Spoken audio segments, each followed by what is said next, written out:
अस्सलाम वालेकुम। इस वीडियो में बात करेंगे हाइड्रोकेफेलस की and hopefully this video won't get dub. तो हाइड्रोकेफेलस की हम बात करेंगे। सबसे पहले we should know the definition के hydrocephalus it is when there is the enlargement of the ventricular system due to an increase in the CSF volume. उसकी वजह से होता है क्या, जो हमारा इंट्राक्रैनियल प्रेशर है वो रेस हो जाता है। अब CSF की नॉर्मल फिजियोलॉजी क्या होती है, क्या डायरेक्शन ऑफ फ्लो होती है, क्या उसके कॉन्टेंट्स होते हैं, वो हमको थोड़े बहुत पता होने चाहिए बिफोर गोइंग इनटू हाइड्रोकेफेलस। तो CSF का वी शुड नो कि its volume is 150 ml and it's most of the CSF it is produced by the choroid plexus which is present in your ventricular system. Active process से produce होता है, इसका जो rate है that is 20 millilitres being produce per hour. Absorption कौन होती है, जो मोस्ट ऑफ द एब्जॉर्प्शन होती है CSF की, वी नो कि it is in your arachnoid villi. बाकी उसके अलावा जो कुछ एब्जॉर्प्शन है that is done through your passive process and that is done through your pressure dependent process. अगर हम प्लाज्मा से CSF के कंटेंट्स को कंपेयर करें तो ये देखा जाता है कि जो हमारा वो है CSF में compare to plasma there is reduce potassium and calcium content whereas there is increase in your chloride and magnesium ions in your CSF and CSF is slightly acidic as compare to plasma, क्योंकि इसका जो pH होता है that is between 7.30 to 7.35। जो direction of flow क्या that is important, क्योंकि उसी से आगे फिर हमें पता चलता है whether the hydrocephalus is obstructive which is known is non communicating और it is communicating which is also known is non obstructive. हमें पता है, हम अपनी फर्स्ट ईयर की या सेकेंड ईयर की नॉलेज से कि जो CSF है it is produce by the choroid plexus. जो लेटरल वेंट्रिकल्स हैं, लेटरल वेंट्रिकल से वो फ्लो करते हैं थर्ड वेंट्रिकल में through the foramen of Monro, फिर थर्ड वेंट्रिकल से वो जाते हैं फोर्थ वेंट्रिकल में through the cerebral aqueduct of Sylvius and fourth ventricle से वो आगे जाते हैं सब एरेक्नोइड स्पेस में via your mid line foramen which is known as foramen of मेजेंडी and दो lateral foramen which are known as foramen of Luschka. And वहाँ से वो होता है कि जो एरेक्टिव ग्रेनुलेशंस हैं उधर वो जाके एब्जॉर्ब हो जाता है। ये नॉर्मल CSF की फ्लो होती है, ये हमको प्रायर नॉलेज से पता होगी। अब आगे हमारे पास दो टाइप्स ऑफ हाइड्रोकैफ आती हैं, ऑब्स्ट्रक्टिव एंड कम्युनिकेटिंग। जो ऑब्स्ट्रक्टिव हाइड्रोकैफ होता है, ऑब्स्ट्रक्टिव हाइड्रोकैफ में बेसिकली होता क्या है कि इसमें ज़्यादातर ये देखा जाता है कि कोई मैस लीजन होता है या कोई मैकेनिकल ऑब्स्ट्रक्शन हो चुकी होती है जिसकी वजह से वो प्रॉपर जो CSF है वो नीचे नहीं जा रहा होता, अपनी जिसकी नॉर्मल फ्लो है वहाँ पर नहीं जा रहा होता। तो क्या कॉमन कॉजेज है, most common causes are tumour present at the level of posterior fossa, कोई मैस प्रेजेंट है, सेरेबेलर एब्सेस हो जाए, सेरेबेलर हीमाटोमा हो जाए, या आर्नल कैरी मेलफॉर्मेशन है जो कि कॉन्जेनिटल मेलफॉर्मेशन होती है। इसमें देखा जाता है कि बेसिकली जो हमारे पास सेरेबेलर टॉन्सिल्स होते हैं वो through the foramen of magnum करते क्या हैं, वो नीचे को हर्निएट कर जाते हैं, जिसकी वजह से एक तरफ से वही इंप्रेशन बन जाता है कि पीछे की वाली साइड पे एक पोस्टीरियर मैस सा बन जाता है, मतलब क्योंकि वो हमारे जो सेरेब्रल टॉन्सिल्स हैं वो नीचे को चले गए होते हैं तो एक मैस सा बन गया होता है जिसकी वजह से CSF की प्रॉपर वो हो जाए फ्लो नहीं हो पा रही होती। तो ये ऑब्स्ट्रक्टिव हाइड्रोकैफ होता है। इसकी डायग्नोसिस के लिए याद रखना है हमेशा कि जब भी ऑब्स्ट्रक्टिव हाइड्रोकैफ होगा so in that case the lumbar puncture is contraindicated.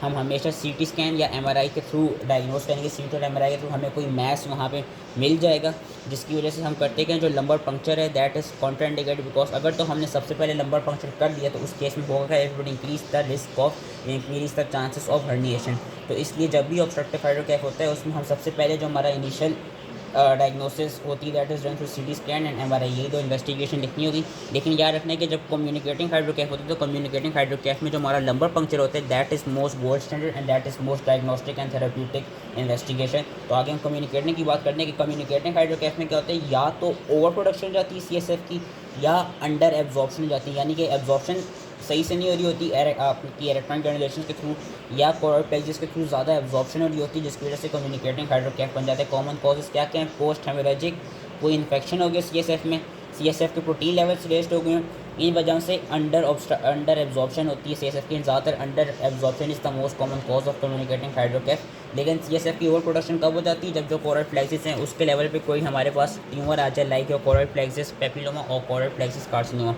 Diagnosis में हम again CT scan without contrast and MRI Ben with contrast तो करा सकते हैं, लेकिन जो most important diagnostic and therapeutic या गोल्ड स्टैंडर्ड है that is your lumbar puncture.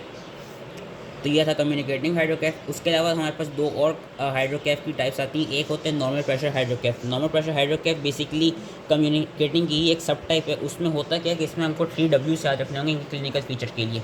The patient would be wet कि ही और she would be having urinary incontinence, wobbly, ataxic होगा, प्रॉपर गेट नहीं होगी, उसकी सही से चल नहीं पा रहा होगा तो वॉबल कर रहा होगा, एंड वैकी होगा, उसको डिमेंशिया हो जाता है। It is the most common cause of dementia and it is also reversible जो नॉर्मल प्रेशर हाइड्रोकैफ होता है। इसकी डायग्नोसिस भी है कि जो हम इन्वेस्टिगेशन कराते हैं लंबर पंक्चर में एज द नेम सजेस्ट हमको नॉर्मल CSF का प्रेशर मिलेगा, लेकिन जब हम CT स्कैन या MRI करेंगे तो उसमें हमको वेंट्रिकुलर इनलार्जमेंट मिलेगी। ट्रीटमेंट क्या होती है? ट्रीटमेंट हर CSF की, जो जौन सा भी टाइप का CSF को याद रखना है कि CSF की जो ट्रीटमेंट है that is the most ventriculo peritoneal shunt. इस चीज़ को भी हम आगे पढ़ेंगे, इस चीज़ को याद रख लेना है। लेकिन ट्रीटमेंट से पहले इसमें होता है कि एक टेस्ट कराए जाते हैं जिसको हम कहते हैं टैप टेस्ट, विच इज़ और large volume lumbar puncture tap test. Tap test में होता क्या है कि टैप टेस्ट में हम करते क्या हैं, इसमें बेसिकली लंबर पंक्चर के थ्रू, लंबर पंक्चर नीडल के थ्रू जो हमारे पास 30 to 50 ml ऑफ CSF है उसको रिमूव करते हैं। एंड वो रिमूव करने के बाद हम क्या करेंगे, we would give some time to patient, about 30 minutes to 4 hours का टाइम हम देंगे। एंड देन हम जब हमने रिमूव कर दिया होगा वो 30 to 50 ml ऑफ CSF, उसके बाद हम चेक करेंगे कि पेशेंट की कॉग्निशन कैसी है एंड पेशेंट की गेट कैसे है। अगर तो उसमें इम्प्रूवमेंट आ रही हुई देन क्या करेंगे, इवेंचुअली हम अपनी जो मेन मैनेजमेंट होती है विच इज़ योर शंट सर्जरी, हम वहाँ पे जाएंगे, हम वेंट्रिकुलर पेरिटोनियल शंट की तरफ जाते हैं। तो उससे पहले हमें टैप टेस्ट करवाते हैं उन पेशेंट में जिनको नॉर्मल प्रेशर हाइड्रोकैफ वो होता है, जिसमें हम ये वाली क्या कहते हैं मैन्यूवर परफॉर्म कर रहे होते हैं। Last which is your diagnosis of exclusion, that is your idiopathic intracranial hypertension, it is also known as pseudo tumour cerebri.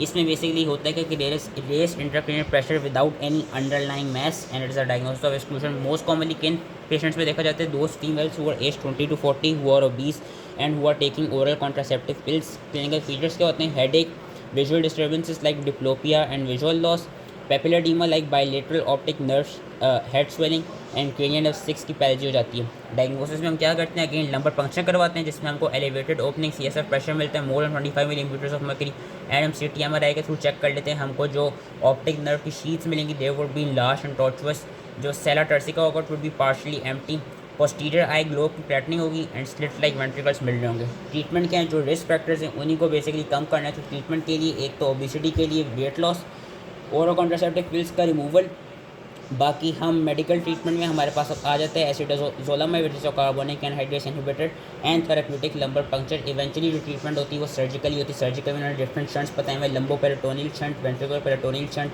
Optic nerve sheath की फेनेस्ट्रेशन या वीनस स्टेंट प्लेसमेंट। हमने क्या कहते हैं ब्रेन में पढ़े थे कुछ डिफरेंट साइनसिस होते हैं, कुछ वीनस साइनसिस। तो अगर तो हमारे पास ट्रांसवर्स ड्यूरोवीनस साइनस की स्टीनोसिस हुई तो वहाँ हम स्टेंट प्लेस करेंगे। स्टेंट प्लेस करने से क्या होगा कि वो जो स्टीनोस साइनस होगा, जो कंस्ट्रक्टेड साइनस होगा वो ओपन हो जाएगा। Lastly we come to management of overall hydroceph. Management में क्या होता है कि जो सबसे कॉमन कॉज देखा जाता है that is your any mass, तो सर्जिकली उस मैस को रिमूव कर दिया। उसके बाद जो हम ज़्यादातर परफॉर्म करते हैं जो कि हर हाल में याद रखना है that is your ventricular peritoneal shunt. बाकी ventricular atrial shunt and ventricular pleural shunt के नाम पता होने चाहिए, लेकिन most important is ventricular peritoneal shunt and endoscopic third ventriculostomy, ये भी अभी मैं आगे बता देता हूँ, उसका भी नाम याद रखना होगा। वेंट्रिकुलर पेरिटोनियल शंट में हम क्या करते हैं, VP शंट जो कि मोस्ट कॉमन होता है उसमें यही करते हैं कि बेसिकली यहाँ पे हमको एक वेल्व नज़र आ रही है। होता है कि वेल्व से ऊपर एक कैथेटर होता है और वेल्व से इस शंट वेल्व से नीचे एक कैथेटर होता है। हम शंट प्रोड्यूस करते हैं। शंटिंग में होता क्या है कि हम जो ये वाला कैथेटर है वो अटैच होगा लेटरल वेंट्रिकल को एंड जो ये वाला डिस्टल कैथेटर है that would be place subcutaneously यानी below the skin, it would be attach to your abdomen जहाँ पे वो पेरिटोनियल कैविटी में जाकर अटैच कर रहा होगा। एंड शंटिंग किस तरह होगी कि जो भी वेंट्रिकुलर सिस्टम में जो भी CSF जमा हो रहा होगा वो इस कैथेटर के थ्रू, इस शंट वेल्व के थ्रू आगे जाके पेरिटोनियल कैविटी में वो हो जाएगा, डिस्चार्ज हो जाएगा। So it is with the ventricular peritoneal shunt, it basically involves the insertion of the catheter into a lateral ventricle and that catheter is then connected to a shunt valve which is placed under the scalp and finally a distant catheter. That distant catheter is tunneled subcutaneously यानी below the skin down to the abdomen and it is inserted into the peritoneal cavity. क्या क्या complications आ सकती हैं इस case में, एक तो ये जो हमारा शंट का सिस्टम है उसमें कोई ब्लॉकेज हो जाए ड्यू टू सेलुलर या प्रोटीनेशियस डिजीज जो कि मोस्ट कॉमनली देखी जाती है, या due to choroid plexus adhesion, या ऐसा हो कि कोई ब्लड क्लॉट आ जाए, या ऐसा हो कि वो जो वेल्व थी, शंट वेल्व थी, उसका जो मैकेनिज्म है वो फेल कर जाए। हमारे जो शंट सिस्टम है उसमें इन्फेक्शन आ सकता है और इन्फेक्शन का मोस्ट कॉमन ऑर्गेनिज्म जो देखा गया that is staphylococcus epidermidis, versus in neonates E coli सबसे कॉमन ऑर्गेनिज्म देखा जाता है। इससे रिलेटेड MCQ कोई बन सकता है। एंड ये याद रखना है कि हमारे पास जो मोस्ट ऑफ द इन्फेक्शंस होते हैं शंट के जो इन्फेक्शन होते हैं they usually present with in the first month of the insertion of the shunt. And lastly over shunting हो सकती है कि वो जो CSF है उसकी ओवर ड्रेनेज हो जाए जिसकी वजह से क्या होता है लो प्रेशर हेडेक्स होते हैं कि whenever the patient would stand that low pressure headache would be worsen on standing, क्योंकि वो स्टैंड करने से यही होगा कि जो हमारे पास सर का सारा फ्लूइड जो है वो इतना सारा गिर गया या जो सर का एक ओवरऑल इंट्राक्रैनियल प्रेशर था वो इतना काफ़ी रिड्यूस हो गया कि स्टैंडिंग होने से वो जो हेडेक होगा दैट वुड बी वर्सन।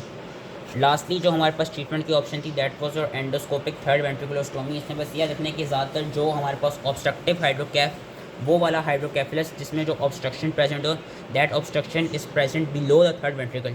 उन केसेस में ये वाली जो ट्रीटमेंट है दैट ऑल्सो वर्क्स, क्योंकि इसमें हम क्या करते हैं, इसमें हम बेसिकली एंडोस्कोप, एक न्यूरो एंडोस्कोप हम क्या कहते हैं अब इसमें होगा क्या, जब बिलो द थर्ड वेंट्रिकल कोई ऑब्स्ट्रक्शन आएगी, हमने भी पीछे सारा फ्लो पढ़ा था कि वो लेटर वेंट्रिकल से फोर्थ में से थर्ड में जाता है थ्रू फोरामेन ऑफ मुंडो, फिर थर्ड से वो फोर्थ में जाता है थ्रू एक्वाटोरेक्टस सिल्कियस, और फिर फोर्थ से वो आगे मेजेंडी और लिस्का के थ्रू डिफरेंट जगहों पे अब्जॉर्ब हो जाते हैं। तो अब जब भी बिलो द थर्ड वेंट्रिकल कोई ऑब्स्ट्रक्शन होगी, उस केसेस में एंडोस्कोपिक थर्ड वेंट्रिकुलोस्टोमी का जो हम प्रोसीजर करते हैं, इसमें बेसिकली हम करते क्या है, एक न्यूरो एंडोस्कोप हम प्लेस कर देंगे, और वो न्यूरो एंडोस्कोप करेगा क्या, लेटर वेंट्रिकल से लेके थर्ड वेंट्रिकल के फ्लोर तक वो एक कम्युनिकेशन बना देगा। क्योंकि जब below the third ventricle obstruction आई हुई, तो उसका ये मतलब है कि लेटर वेंट्रिकल और थर्ड वेंट्रिकल के लेवल पे CSF जमा हो रहा है। तो इसमें क्या करते हैं, हम न्यूरो एंडोस्कोप को प्लेस करते हैं between the lateral ventricle and between the third ventricle, जिसके दरमियान कम्युनिकेशन बन जाती है, एंड हम स्टोमा प्रोड्यूस करते हैं। वेंट्रिकुलोस्टोमी का है कि जो फ्लोर ऑफ थर्ड वेंट्रिकल है वहाँ पे हम एक स्टोमा यानी एक ओपनिंग प्रोड्यूस करते हैं। उस ओपनिंग की वजह से क्या होगा कि वो जो भी एक्सेस CSF एक्यूमुलेट कर रहा होगा वो उस ओपनिंग के थ्रू आगे जाके नीचे को चला जाएगा एंड वो फिर डिस्चार्ज हो जाएगा। तो एडवांटेज इसका मेन यही है कि जो भी हमारे पास ऑब्स्ट्रक्टिव CSF होते हैं, that obstruction which is present below the third ventricle, उनमें ये एडवांटेजेस होते हैं। उसके अलावा इसके डिसएडवांटेजेस ये हैं कि it is less useful for the communicating hydroceph, less useful for infants less than 6 months, digital artery का रप्चर करा सकता है एंड मेमोरी की इम्पेयरमेंट भी करा सकता है। So that was all related to hydroceph. I hope इसकी समझ में आ गया हो एंड थैंक यू।